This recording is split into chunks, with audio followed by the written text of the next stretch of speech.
Temos uma matéria na nossa terceira lição, que é trate com o pecado. Trate com o pecado. Nós sabemos que o pecado, que quando a palavra nos fala lá em Romanos, falando que o salário do pecado é a morte, mas o dom gratuito de Deus é a vida eterna. Então nós vamos aprender hoje como tratar com o pecado. Nós sabemos que não há quem não peque, todos pecamos. Então por isso temos que saber tratar do pecado. Estaremos vendo qual é a fase do pecado, o pecado antes de conhecermos a Cristo, os pecados depois que nós conhecemos a Cristo, e nós vamos ver quais são as formas que nós temos do pecado na nossa vida. Então nós olhamos e sabemos, se você deseja crescer espiritualmente, você precisa aprender a lidar com o pecado. Certa vez um jovem perguntou a um homem de Deus: como eu faço para ter uma vida espiritual abundante, para crescer numa vida espiritual? E o homem de Deus respondeu: quantos dias se passaram sem você ter lidado com o pecado? Esta é, portanto, uma lição que você deverá praticar por toda a sua vida. É como lavar o rosto. Lavar o rosto, a gente precisa lavar o rosto todos os dias. Se nós lavarmos o rosto uma vez por ano, nós devemos saber que a nossa aparência ficará o quê? Horrível. Então o pecado ele tem que ser tratado todos os dias. É um hábito que nós devemos ter na nossa vida, como tratar desse assunto. A Bíblia nos ensina que tratar o pecado em três formas. Trataremos do pecado em três formas. O que é que está escrito aí nas apostilas do irmão? A primeira forma,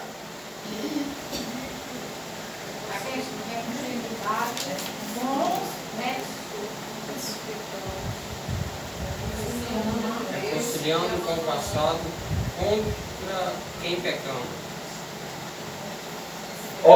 A A diz assim: reconciliando-se com as pessoas contra quem pecamos. B, confessando diante de Deus e C, abandonando. Então nós vemos que a primeira coisa é reconciliando com as pessoas contra quem pecamos. A oração do Pai Nosso: Pai, perdoa a nossa dívida como nós temos perdoado os nossos devedores. Se eu não perdoo, como eu posso ser perdoado? Então nós olhamos confessando diante de Deus. O pecado ele tem que ser confessado. E terceiro lugar, abandonando-os. Primeiro, o alvo ao lidar com o pecado. Quando a Bíblia usa a palavra pecado no singular, ela se refere à natureza pecaminosa dentro de você. Com relação a isso, não tem muito o que fazer. É uma obra exclusiva de Deus. Quando a Bíblia fala pecado, que a gente olha falando da natureza do pecado no singular, ele está dizendo do nosso pecado original. Aquilo que nós nascemos com a natureza pecaminosa vindo de Adão. Então esses pecados, somente o sacrifício de Jesus pode perdoar os nossos pecados. Somente o sacrifício de Jesus foi algo que foi recebido por Deus e tem as condições de perdoar os nossos pecados. Mas quando fala, mas quando é usada a palavra pecado no plural, pecados, refere-se aos atos pecaminosos que cometemos. Com relação aos pecados, nós temos responsabilidade diante de Deus e das pessoas. Nós olhamos e vemos, quando fala do pecado original é com Deus, através de Cristo Jesus. Quando fala pecados, traz a responsabilidade sobre cada um de nós, com Deus e com o próximo. Cada pecado que cometemos, cada pecado que cometemos é registrado diante de Deus. No futuro, Deus nos julgará de acordo com esse registro. Esses pecados é uma forma perceptível ou não, geralmente afetam outras pessoas. Assim, além do registro diante de Deus, temos um problema com os homens por causa dos nossos pecados. O ato de tratar com o pecado deve, então, resolver esses dois aspectos. O registro dos pecados diante de Deus e o ato diante das pessoas. Por um lado, precisamos do perdão de Deus e por outro, a reconciliações com aqueles contra quem pecamos. Quando fazemos isso, dizemos que tratamos com o pecado. O que é que está dizendo? O Zaqueu, quando Jesus disse, chegou salvação a essa casa, o que foi que Zaqueu disse? Senhor, se eu enganei alguém, eu vou devolver 4 vezes mais. Ele estava dizendo, Senhor, eu vou resolver a minha situação pessoal com as pessoas que eu defraudei, para que eles não me enxerguem mais como alguém defraudador, mas como alguém que está tendo a sua vida, que está tratando com o pecado.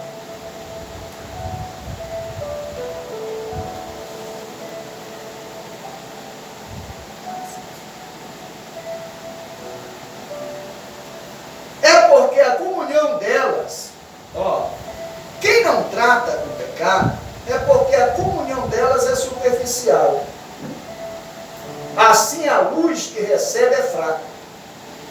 Você está no quarto e pensa que está com o ar limpo. Acho que aqui as mulheres donas de casa sabem que o quarto parece estar bem limpinho. Mas quando você abre a janela, que os raios do sol entram no quarto, você observa pelos reflexos do sol que na verdade o quarto está cheio de ácaro, está cheio de sujeiras no ar, e não há verdadeira uma limpeza original, porque a luz entrou naquele ambiente e clareou o que não estava sendo visto com a claridade que estava naquele quarto. O que quer dizer, quanto mais nós recebemos a palavra, quanto mais nós recebemos o ensinamento, quanto mais nós aplicamos em nós a palavra que é luz, que é lâmpada, clareia a nossa vida, e nós começamos a entender que nós temos muitas coisas que precisam ser mudadas na nossa vida, através daquilo que nós estamos praticando no nosso dia a dia. Assim, lidar com o pecado, de repente, é uma consciência sensível. Para lidar com o pecado, tem que ter uma consciência sensível. Eu já estudei sobre a cauterização da mente. O que é a cauterização da mente? São as pessoas que pecam e não têm mais o sentimento de pecado. Faz os atos como se fossem completamente normais. As suas vidas estão sem sensibilidade. Eles não têm noção que a sua vida está precisando ser voltada para a sensibilidade espiritual da consciência da pessoa. Olhe bem, a se lidar com o pecado depende de uma consciência sensível. Enquanto a sua consciência depender da sua comunhão ao Senhor, a sua consciência depende da sua comunhão com o Senhor. Quanto mais você se aproxima do Senhor, mais consciência você tem. Por exemplo, eu li um livro sobre santidade. E o escritor, ele disse assim: quanto mais eu me aproximo de Deus, mais eu me sinto próximo do inferno. Eu digo, mas como que uma pessoa vai se aproximar de Deus e vai se sentir tão próximo do inferno? Ele diz, porque Deus, ele é santo. Quanto mais eu me aproximo de Deus, eu vejo em mim as minhas imperfeições. E vejo tanto que eu preciso ser moldado e transformado através do Senhor na minha vida. E eu preciso, quanto mais eu me aproximo, a santidade de Deus, ela reflete a minha necessidade de estar sendo santificado pelo Senhor. Então, ao lidar com o pecado, é isso. Terceiro lugar, como lidar com o pecado? Como agora? Como lidar com o pecado? Alguns irmãos já tinham estudado sobre como lidar com o pecado? Alguém já tinha expressado aos irmãos: olha, irmão, cuidado para você não pecar, irmão, vigia. Mas alguém já explicou a você qual é a forma para você lidar com o pecado? Qual é a forma que você tem que se comportar mediante a palavra de Deus? Como você aplicar na sua vida isso? Então é muito importante a palavra de Deus. A palavra de Deus, ela é o antídoto, o remédio eficaz para a nossa doença chamada pecado, que é hereditário. E só vamos parar com isso no dia que morrermos. Então, por isso, esse hábito tem que seguir o resto da vida. Nós olhamos e vemos, lidando com a origem do pecado. Como lidar com o pecado? Primeiro, é lidando com a origem do pecado. Aonde está a raiz desse pecado que eu estou comentando? Apago, o apagado registro do seu pecado, ou do meu pecado diante de Deus, está baseado na obra redentora de Jesus, do nosso Senhor. Essa é a base de apagar o pecado. Não existe outra base. Quem apaga os nossos pecados é a obra redentora do nosso Senhor, na cruz do Calvário. E pelo seu sangue que temos o registro dos nossos pecados apagado diante de Deus. Como assim, pastor Zé? As minhas obras e as suas obras está tudo escrito, tudo notado. O que eu falo, o que eu penso, o que eu pratico, no mais oculto. Quando eu vou no supermercado, sempre eu digo para a esposa, a gente entra no supermercado, a gente fica até meio distante da prateleira, porque as câmeras estão dizendo, olha, sorria, você está sendo filmado. Até para que não haja nenhuma evidência de alguém pensar que nós estamos tentando roubar alguma coisa no mercado, a vigilância em cima. Eu digo, os olhos de Deus são desta forma. Quando a gente pensa que está no oculto, está no escondido, está fazendo as coisas certinho, o Senhor está a precustar ao que? A sondar até o nosso pensamento. Então, o que apaga com a borracha, né, do sangue de Jesus os nossos pecados é somente através do sacrifício de Cristo na cruz. O nosso Senhor sofreu por você o justo juízo de Deus. O sangue dele satisfez a exigência da lei de Deus por sua causa. Contudo, para esse fato se tornar a sua experiência, é necessário a apropriação ou a aplicação dessa aplicação acontece em dois momentos na nossa vida.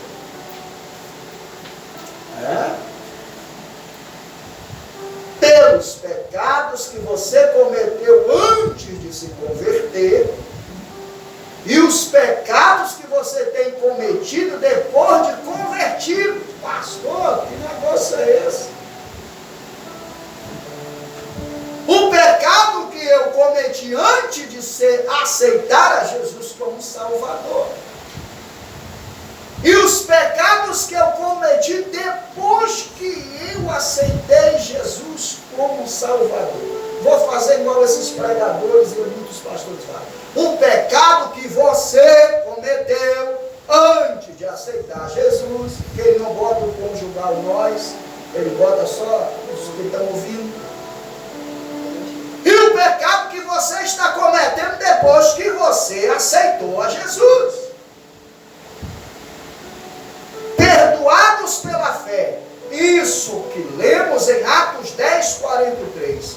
Por meio do seu nome, todo aquele que nele crê, recebe remissões do pecado. Apagar o registro do seu pecado antes de se converter depende apenas de você crer. Se você creu no Senhor, eles já foram apagados. Aleluia. Se você acreditou no Senhor, todos os seus pecados da velha vida foram agora perdoados, apagados, jogados no mar do esquecimento. E Deus agora lhe dá uma nova vida para você viver. Mas depois que você se converte, fica um pouco mais diferente. Já não é mais bastando só eu crer. Aí eu vou crer. Não. Crer foi antes de eu reconhecer. Agora é necessário também confessar. Se confessarmos os nossos pecados, Ele é fiel e justo para nos perdoar os pecados e nos purificar de toda a injustiça. O apóstolo João, na primeira epístola, capítulo 1, versículo 9, ele diz: se nós confessarmos os nossos pecados, Ele é fiel e justo para nos perdoar e depois nos justificar de toda a injustiça. Nós olhamos e vemos que essas palavras foram escritas para os crentes. Portanto, apagar o registro dos seus pecados cometidos depois de convertido, você precisa confessá-lo diante de Deus. O perdão agora depende da sua confissão. Se você não confessar, Deus não purificará e nem perdoará. Mas no momento em que você confessar, recebe o perdão e a purificação. Se você confessar enquanto estiver ainda nesse mundo, obterá perdão. E quando ainda estiver aqui, se não confessar, enquanto está aqui, você terá ainda que confessar no reino vindouro. Mas isso será diante do tribunal de Cristo. Portanto, não guarde pecado, não confessado diante de Deus. Pastor, mas como é que vai subir? Lá nós teremos um tribunal, que será julgado todas as nossas obras perante o Senhor.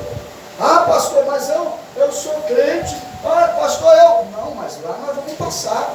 As nossas obras serão lá provadas pelo Senhor.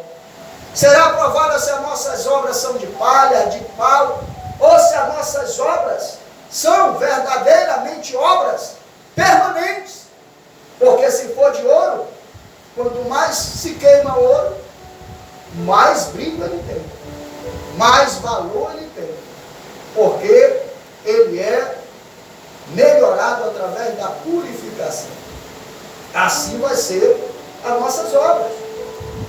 Dizer o quê? Senhor, pastor, eu vou entrar no ato do confessionário, como eu falei hoje para o senhor lá na revista, conversando com ele, não. O ato do confessionário foi algo que foi um entendimento teológico ou de revelação que um padre teve e entronizou na igreja o confessionário. Porém, esse confessar não é para o homem, só se for necessário. Você vai ver aqui, se for público, tem que ser público, se for oculto, tem que ser oculto. Se foi alguma coisa que você fez para uma pessoa em oculto, você pode perdoar e ser perdoado em oculto. Se foi visivelmente, você tem que fazer visivelmente para as pessoas verem. Então, tudo isso é lidando com o pecado. Lidando com pecados com atos. Como você deve lidar com atos do pecado? Se você ofendeu a Deus, trate com ele diante de Deus. Peça o seu perdão. Se além de pecar contra Deus, você também pecou contra um homem ou contra o próximo, você deve lidar com isso também diante do homem, do próximo, pedindo perdão ao próximo. Esse é o princípio geral, mas eu gostaria de dar três regras, três regras que deve seguir ao lidar com o pecado. Três regras. Em primeiro lugar, vamos observar, em primeiro lugar, se você ir a quem quer que tenha ofendido e lidar com a questão, se você pecou apenas contra Deus, trate apenas com ele. Se você tiver pecado contra Deus e contra o próximo, lide tanto como com um e como com o outro. Não é necessário lidar contra aqueles que você perdoa. Então você tem que tratar o pecado no ato. Segundo lugar, você deve lidar com o pecado de acordo com a circunstância em que pecou. Não pode ser de qualquer jeito. Ah, Senhor, me perdoa. Amém, irmão, estou perdoado. Aí está tudo bem. Amém. Ai, Jesus. Não, peraí, meu irmão. As coisas não é tão simples, tão fácil como a gente pensa.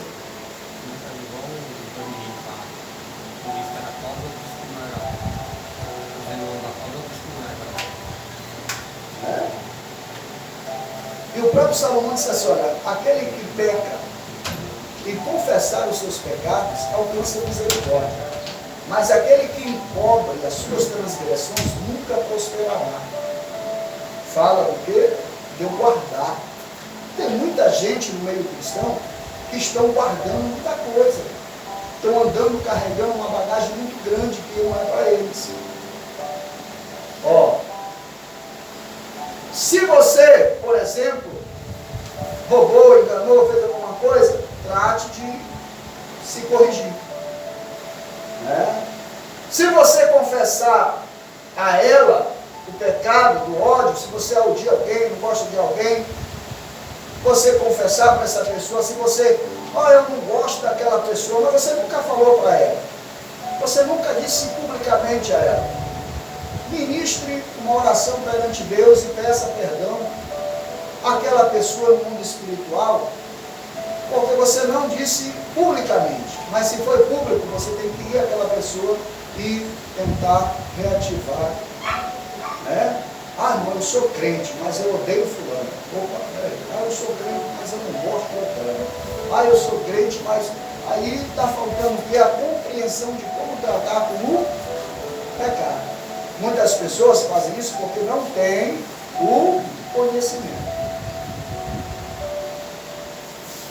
Em terceiro lugar, quando você lidar com o pecado, você deve tratar apenas da parte a qual é responsável. No que é o seguinte,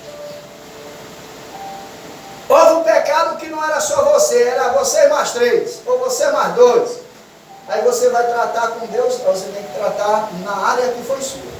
Você não pode tratar pelo outro, você tem que tratar por você. Você é responsável pelos seus próprios atos, não pelos atos dos outros. Nunca envolva a terceiro. apenas a sua parte e deixe a pessoa tratar com a dela. Concluindo o propósito de lidar com o pecado, o que você deve aprender é ter uma consciência limpa, livre de culpa. Quarto, como vencer o pecado? Nós aprendemos a tratar, agora nós vamos aprender como vencer. O pecado não acontece por acaso. Escute bem, olha, isso aqui é interessante. O pecado não acontece por acaso. Ele é fruto de um processo.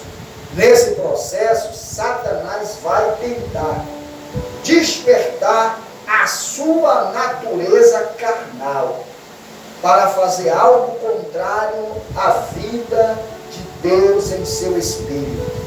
Se você entender o processo, então poderá vencê-lo. O processo do pecado envolve 5 estágios.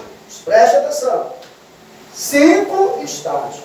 O primeiro dele, o inimigo, chama a sua atenção. Depois, o segundo, ele desperta o seu instinto natural.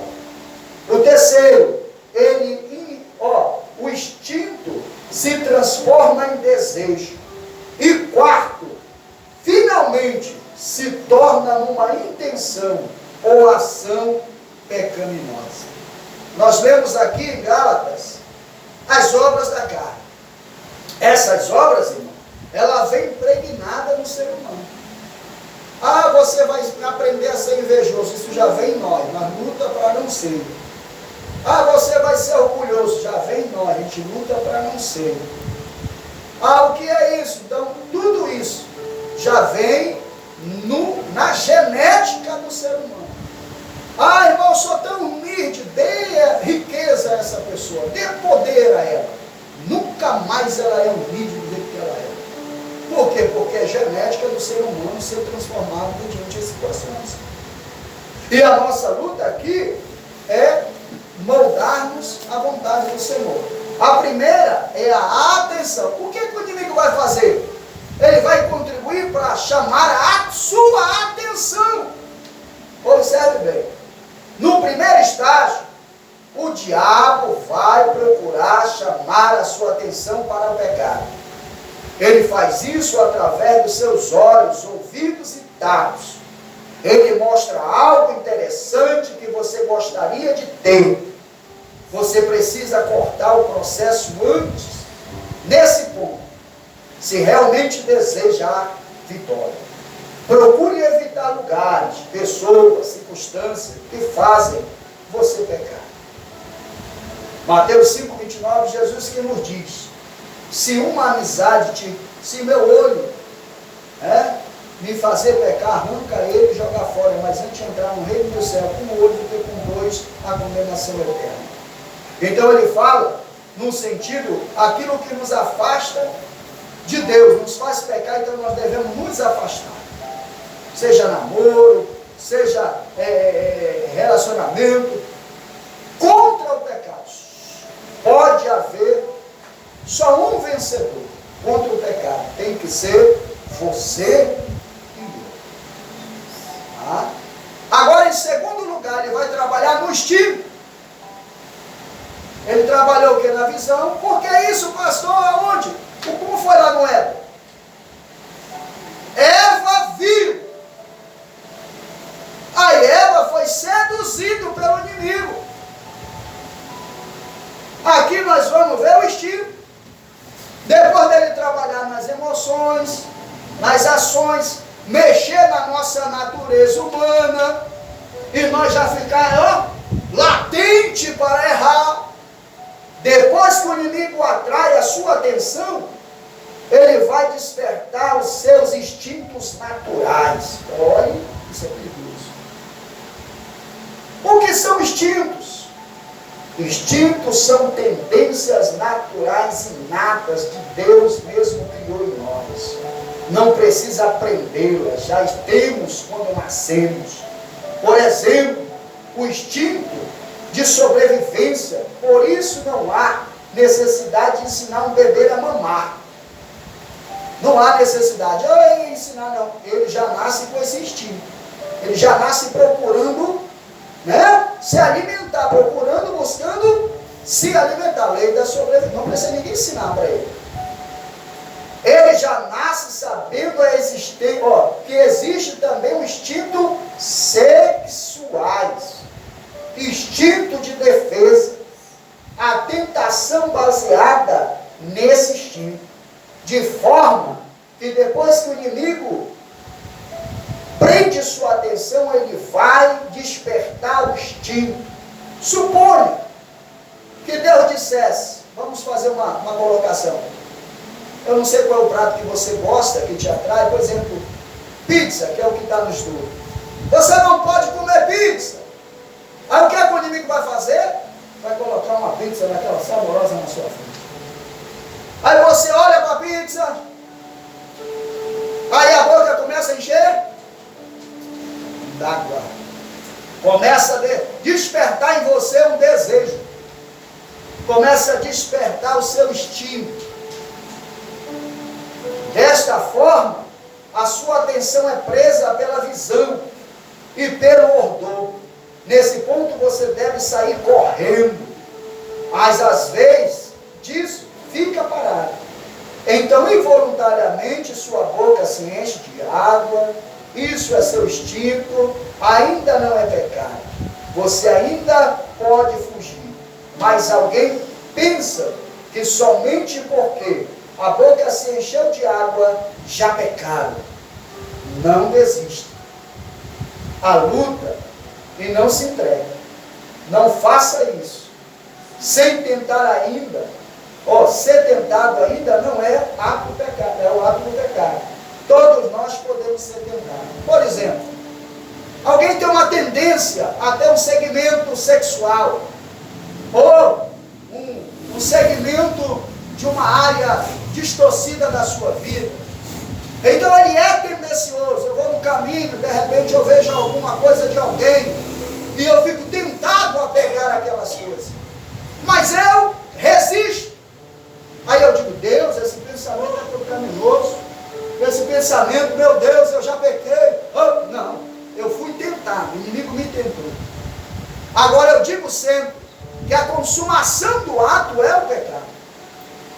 Quando você pratica o ato, que você auto se declara aquilo ali, que você auto se revela, aí você está conjecturando a sua forma de ser. Desejo. O instinto, o instinto é uma vez despertado, torna-se desejo. Se não lidou com o problema no estágio anterior, agora você terá muita dificuldade. O desejo é a tentação no